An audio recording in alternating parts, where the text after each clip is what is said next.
Good afternoon, ladies and gentlemen, and let's proceed to the formal proclamation of the newly elected senators of the 20th Congress of the Republic of the Philippines. May we request Commissioner Noli R. Pipo to read the proclamation certificate of Senator-elect Maria Imelda Romualdez Marcos.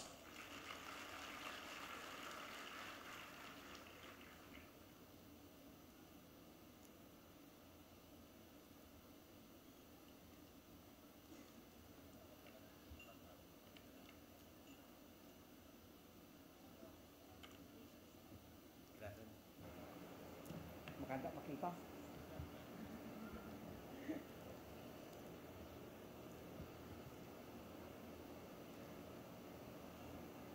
Magandang hapon po sa inyong lahat.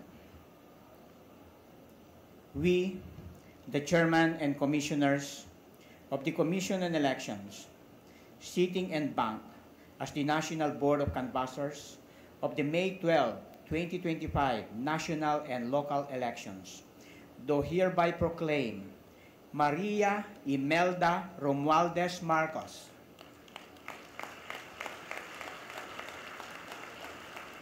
as Senator-elect to serve for a term of 6 years, ending on June 30, 2031, in accordance with Section 4, Article 6 of the Constitution of the Republic of the Philippines, given this 17th day of May, 2025, in the city of Manila, Philippines.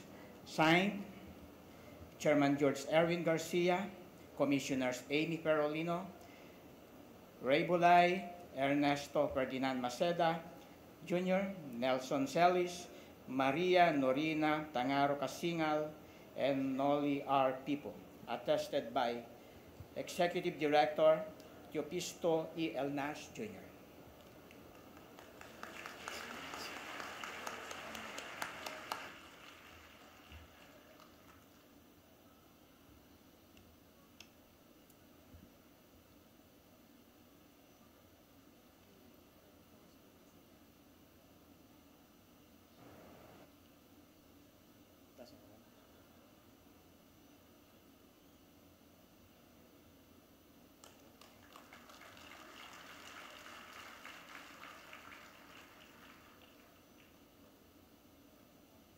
Sa mga ginagalang naming commissioner ng COMELEC, sa aking nanay na nasa siyam na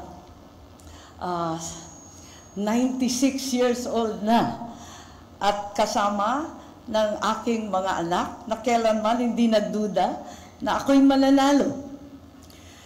Kay Presidente Duterte, ang ating dating Pangulo, na Oktubre pa lamang itinaas na ang aking kamay, at sa kanyang anak na hanggang sa huling sandali si VP Inday Sara ay ako'y kinakampanya. Sa inyong lahat, ang tagumpay na ito, kahit gaano kailap at kahirap, ay isang katibayan na kapag ikaw ay nanindigan para sa tama, mananalo ka. Hindi nagmaliw ang paniniwala ko sa dunong ng sambayanang Pilipino, na dama at alam nila ang ibig sabihin ng sakripisyo at prinsipyo, at gagawaran nila ito ng suporta at pagmamahal. Mabuhay ang Pilipinas! Ikinararangal kong maging ika-12 sa listahan ang tumapos sa lahat na ito. Salamat sa inyong lahat.